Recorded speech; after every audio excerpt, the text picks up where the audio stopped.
বিসমিল্লাহির রহমানির রহিম। আসসালামু আলাইকুম। আপনাদের সাথে আছেন ফ্রিল্যান্সার আবুল হাসান। তো আজকে আপনাদেরকে একটি simple P letter logo design করে দেখাবো ইনশাআল্লাহ। একটি simple P letter logo design করে দেখাবো। তো এটা দেখানোর আগে একটি কথা না বললেই নয়, এটা হলো আমার ফেসবুক গ্রুপ। এখানে জয়েন গ্রুপ অপশনে ক্লিক করে জয়েন হয়ে নেবেন। আর এটা হলো আমার ইউটিউব চ্যানেল, এখানে সাবস্ক্রাইব করে বেল বাটনটি অল করে দিবেন। তাহলে কি হবে, তাহলে আমি পরবর্তী ভিডিওটি আপলোড দেওয়ার সাথে সাথে আপনার কাছে নোটিফিকেশন চলে যাবে ইনশাআল্লাহ। আর এখানে গ্রাফিক্স ডিজাইন রিলেটেড সকল টিউটোরিয়াল পেয়ে যাবেন ইনশাআল্লাহ। তো অবশ্যই ফেসবুক গ্রুপটাতে জয়েন হয়ে নেবেন এবং ইউটিউব চ্যানেলটা সাবস্ক্রাইব করে দিবেন। যারা ফেসবুক গ্রুপে জয়েন হয়েছেন এবং ইউটিউব চ্যানেলটা সাবস্ক্রাইব করেছেন তাদেরকে অসংখ্য অসংখ্য ধন্যবাদ। তো চলুন এবার দেখা যায় একটি simple P letter logo design করার জন্য এখান থেকে একটি টাইপ টুল নিয়ে প্রেস করে দিব, টি টাইপ করে দিব। টি টাইপ করে দেওয়ার পর এটাকে আমরা ক্রিয়েট আউটলাইন করে দেব রাইট ক্লিক করে। অবশ্যই একটা এই মাপ মতো সেম টু সেম একটা শেপ নিয়ে নিব। এই দেখুন এখানে একটি একদম সেম টু সেম মাপ মতো একটি শেপ নিয়ে নিব, একটু যেন বেশি কম না হয়। তারপর দুইটা সিলেক্ট করে ডিভাইড অপশনে ক্লিক করব। ক্লিক করার পর এটা রাইট ক্লিক করে আনগ্রুপ করব। তো দুইটাকে একদম সম্পূর্ণ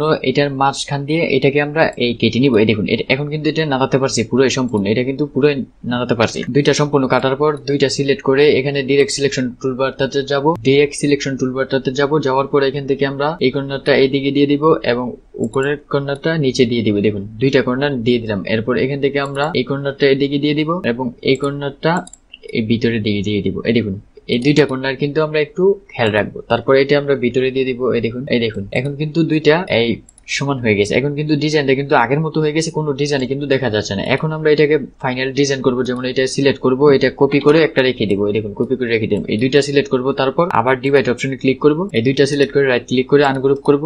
এরপর আমরা এটাকে কেটে দিব।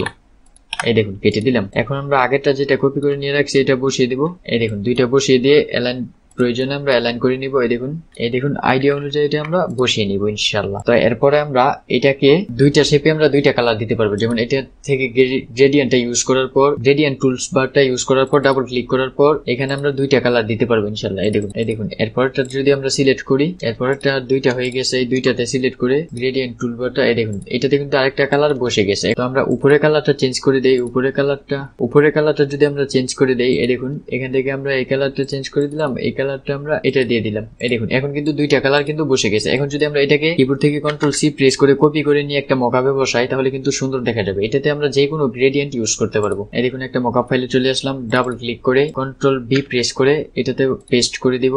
এই দেখুন কন্ট্রোল এস প্রেস করব। এই দেখুন একটা মকআপ ফাইলে কিন্তু সম্পূর্ণ বসে গেছে, কিন্তু এটার ডিজাইনটা কিন্তু বোঝা যাচ্ছে না। এটার ডিজাইনটা কিন্তু এই হোয়াইট লাইট হয়ে কিন্তু একদম মিলে গেছে। এখন যদি চাই আমরা এটাতে স্পেস রেখেও কাজ করতে পারবো, কোনো প্রবলেম নাই। তো এখন আমরা অন্য একটা মকআপে ইউজ করব, তাহলে কিন্তু আরো সুন্দর দেখা যেতে পারে। যেমন আমরা এই অন্য একটা মকআপ ফাইলে ওপেন করে নিলাম, নেওয়ার পর এখানে পেস্ট করে বড় করে এই ওকে প্রেস করে কন্ট্রোল এস প্রেস করে দিলাম। কন্ট্রোল এস প্রেস করে দেওয়ার পর প্রগ্রেস হচ্ছে। এখন যদি আমরা মেইন ফাইলে চলে যাই, এই দেখুন এখন কিন্তু এটাকে একটু ডিজাইনটা কিন্তু অন্যরকম দেখা যাচ্ছে। এখন কিন্তু এটাকে বোঝা যাচ্ছে যে এটার ভিতরে দুইটা কালার ইউজ করা হয়েছে। তো আমরা অবশ্যই মকআপ ফাইলটাও বেশি প্রাধান্য দেব ইনশাআল্লাহ। তো আশা করি ভিডিওটি ভালো লাগছে। ভালো লাগলে like comment share and subscribe করে আমাদের সঙ্গেই থাকুন। আবার দেখা হবে নেক্সট ভিডিওতে। সে পর্যন্ত ভালো থাকুন, সুস্থ থাকুন। আল্লাহ হাফেজ।